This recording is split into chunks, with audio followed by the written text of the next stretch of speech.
All right, April is National Stress Awareness Month. It is no secret that many people have been struggling with the mental health impacts of the pandemic. And experts say many people are facing changes that can be hard on their daily lives. Dr. Britany Alexander is a psychiatrist with Kaiser Permanente Riverside, here with some tips of how we can cope with our stress. Good morning, doctor. Good morning, doctor.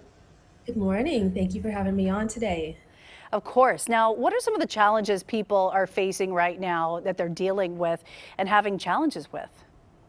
Well, stress is part of the human condition, and that's a plus minus because stress helps us to adapt when we need to.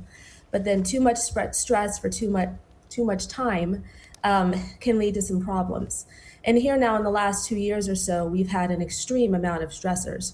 In addition to our daily struggles with family, finances, relationships, etc., we've been facing the COVID-19 pandemic, which has exacerbated all of our stresses. We've got a strain on the healthcare system, economic stressors, death, grief, loss, and fear about our own health. So there are lots of things that are contributing to our state of stress right now. So, Doc, why is it so important to do a stress checkup, especially when you do your annual physicals? Well, stress can lead to both mental health conditions and physical conditions. So, when we are stressed in the short term, we're supposed to mount a response that releases cortisol and adrenaline, norepinephrine, and that raises our pulse and blood pressure and helps us get ready to either run from the stressor or fight the stressor, and then to return to what we call homeostasis, which is a calm state of well-being and safety. However, if this doesn't happen and we're in a constant state of stress, there may be something that occurs, a death or a loss or other issues, then we can start having physical problems, anxiety, depression, changes in appetite and sleep, and of course, medical issues, high blood pressure, stomach ulcers, rashes, hair loss, you name it, I've seen it. I'm sure.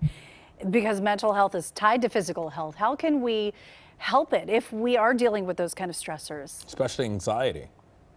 Yes, absolutely. Luckily, there are a lot of things that we can do to help ourselves. And stress is, I think, the number one problem that I see in my daily clinical practice. When I sit down with my patients and try to help them to deal with their stress, the first thing I ask is, can you modify the stressor? Is there anything about this that we can change? And if not, then we start to go into coping. And there are many ways to cope with stress. The first would be, I encourage people to have boundaries. It's okay to say no. For example, if you're doing something for your kids' bake sale, you can bake one thing and not three. If you're having a dinner, make it a potluck and don't do the whole thing. Making sure you have time for leisure activity, making sure that you get good restful sleep, 7 to 8 hours a night, going to bed and waking up at the same time every day, even on weekends. Eating a healthy diet, fruits and vegetables, lean proteins, not a lot of processed food and sugar. Avoid the caffeine and the alcohol. Exercising per the CDC's recommendations, 30 minutes a day, 5 days a week. And I also preach about mindfulness meditation, which people say they can't concentrate, they don't have time, I can't meditate, this is just not my thing. And I say, well, let me introduce you to the 1-minute meditation in which you allow everything around you to become quiet and you connect to your breath and your body for just 1 minute. Even that could be very beneficial. And then, of course, knowing when to seek the care of a mental health professional.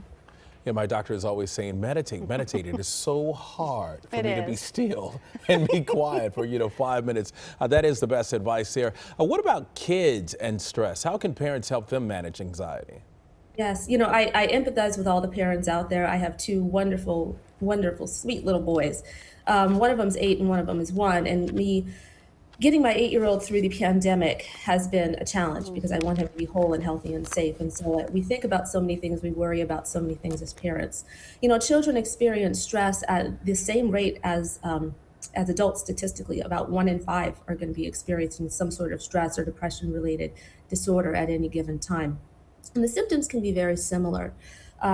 Changes in sleep and appetite, irritability, poor concentration. We talked about those somatic symptoms, so physical symptoms of stress, headaches, nausea, tummy aches. But then some of the younger ones may also tantrum or become anxiously attached to their parents and may have difficulty performing in school. So it's very important for the parent to be able to recognize these signs and to act on them. And doctor, I'm no psychiatrist, but I always tell people, especially my friends, anything that starts to have a major impact on your peace is start to think about change. It's time to start thinking about change. So thank you very much. We appreciate it. And all of this good advice, you're helping all of us, especially our viewers. Thank you very much. All right. Thank you, doctor. It's being paged right now. The doctor is being paged. He has to go.